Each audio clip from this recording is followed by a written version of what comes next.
আসসালামু আলাইকুম রহমতুল্লাহি ওবারাকাতুহু। আলহামদুলিল্লাহ ওয়াসসালাতু ওয়াসসালামু আলা রাসূলিল্লাহ ওয়া আলা আলিহি ওয়া আসহাবিহি ওয়া মান ওয়ালাহ আম্মা বাদ। সুপ্রিয় দর্শক শ্রোতা ভাই বোন, আল্লাহ রাব্বুল আলামিনের কাছে সবচেয়ে অপছন্দনীয় বৈধ কাজ হলো তালাক বা স্বামী স্ত্রীর মধ্যে সম্পর্ক ছিন্ন হয়ে যাওয়া। সহিহ মুসলিম বর্ণনা অনুযায়ী শয়তানের কাছে সবচেয়ে প্রিয় কাজ হলো দাম্পত্য জীবনে ভাঙন ধরা বা স্বামী স্ত্রীর মধ্যে বিচ্ছিন্নতা ঘটে যাওয়া। এ তালাক আমাদের সমাজে অহরহ ঘটছে, এটি আমাদের গা শোয়া হয়ে যাচ্ছে। দাম্পত্য জীবনগুলো ঠুনকো হয়ে যাচ্ছে, একের পর এক দাম্পত্য সম্পর্কগুলো ভেঙে খান খান হয়ে যাচ্ছে। এর অন্যতম একটি কারণ হলো তালাক সম্পর্কে ধারণা না থাকা। ইসলাম আমাদেরকে সর্বাবস্থায় তালাকের ক্ষেত্রে এমন তালাক দিতে বলে যে তালাক দেওয়ার পর আবার প্রত্যাহার করার সুযোগ থাকে।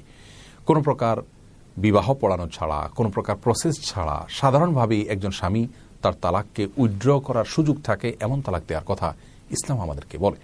আমরা অনেকেই জানি না যে তালাকের মধ্যে এক প্রকারের তালাক আছে যে তালাক দেওয়ার পর আবার ফিরিয়ে নেওয়া যায়, প্রত্যাহার করা যায়, উইথড্র করা যায়।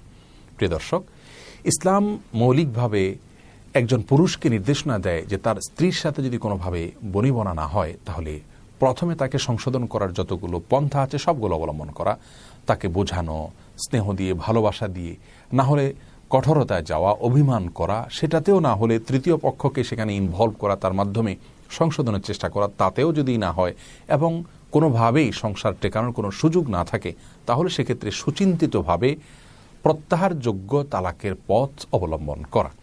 আর সে প্রত্যাহারযোগ্য তালাক হলো, কোনো স্বামী তার স্ত্রীকে মাসিক অবস্থায় তালাক দিবেন না। মাসিক থেকে পবিত্র হওয়ার পর যখন সম্পূর্ণরূপে পবিত্র হয়ে যাবেন স্ত্রী, তখন শারীরিক সম্পর্ক করার আগে স্ত্রীকে একটি মাত্র তালাক দেওয়া, এটা হলো সুন্নাহসম্মত তালাক। কোনো স্বামী যদি এই পদ্ধতি অনুযায়ী স্ত্রীকে মাত্র একটি তালাক দেন তাহলে সেক্ষেত্রে সেই তালাক দেওয়ার পর তিনি ইদ্যতের মধ্যে প্রত্যাহার করে নিতে পারেন। ইদ্যত হলো পরবর্তী 3টা মাসিক, যখন তিনি তালাক দিলেন এর পরবর্তী যে মাসিক হবে, এই মাসিকের পরবর্তী আরও একটা মাসিক এবং আরও একটা মাসিক, পরপর 3টা মাসিক অতিক্রান্ত হওয়া, এটা হলো ইদ্যত অতিক্রান্ত হওয়া। এই 3টা মাসিক অতিক্রম হওয়ার আগে আগে স্বামী চাইলে তার স্ত্রীকে প্রত্যাহার করে নিতে পারেন এবং সেক্ষেত্রে নতুন করে বিবাহ পড়ানোর কোনো প্রয়োজন হবে না। এক্ষেত্রে প্রত্যাহারের পদ্ধতি কি হবে সেটা নিয়ে বিশদ আলোচনা আছে।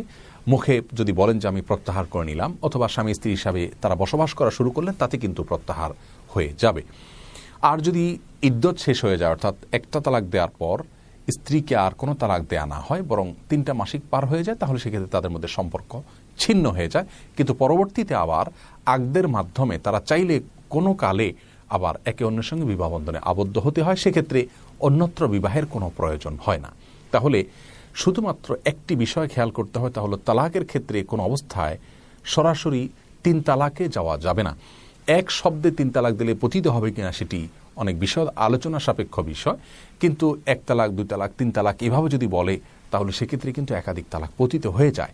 আর এরকম যদি হয় তাহলে সেক্ষেত্রে আর ফিরিয়ে নেওয়ার সুযোগ থাকে না। এজন্য আমরা অনেকে তালাক দিতে গিয়ে দেখা যায় যে 3 তালাক বরং 3000 তালাক দিচ্ছি, স্ত্রীকে তো স্ত্রীকে, স্ত্রীর 14 গোষ্ঠীকে ধরে তালাক দিয়ে দিচ্ছি রাগের মাথায়। এগুলো সবগুলো মূর্খতার সুলভ কাজ, যেগুলোর জন্য পরবর্তীতে আমাদেরকে প্রায়শ্চিত্ত করতে হয়।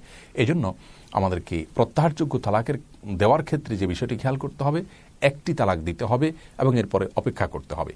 যদি ইদ্যতের মধ্যে নিজেদের মধ্যে বনিবনা হয়ে যায়, আলহামদুলিল্লাহ, তারা প্রত্যাহার করে নেবেন, এরপরে আর 2 তালাকের স্কোপ থাকবে। আর যদি ইদ্যত পার হয়ে যায় তারপরেও আকদের মাধ্যমে তারা আবার একে অন্যের সঙ্গে সংসার করার সুযোগটা খোলা থাকে।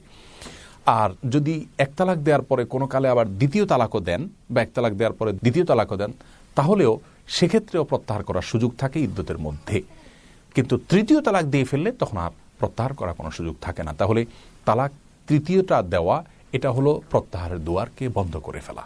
আল্লাহ রাব্বুল আলামিন আমাদেরকে সব ক্ষেত্রে সুন্নাহসম্মত উপায়ে সঠিকভাবে প্রতিটি কাজ সম্পাদন করার তৌফিক দান করুন।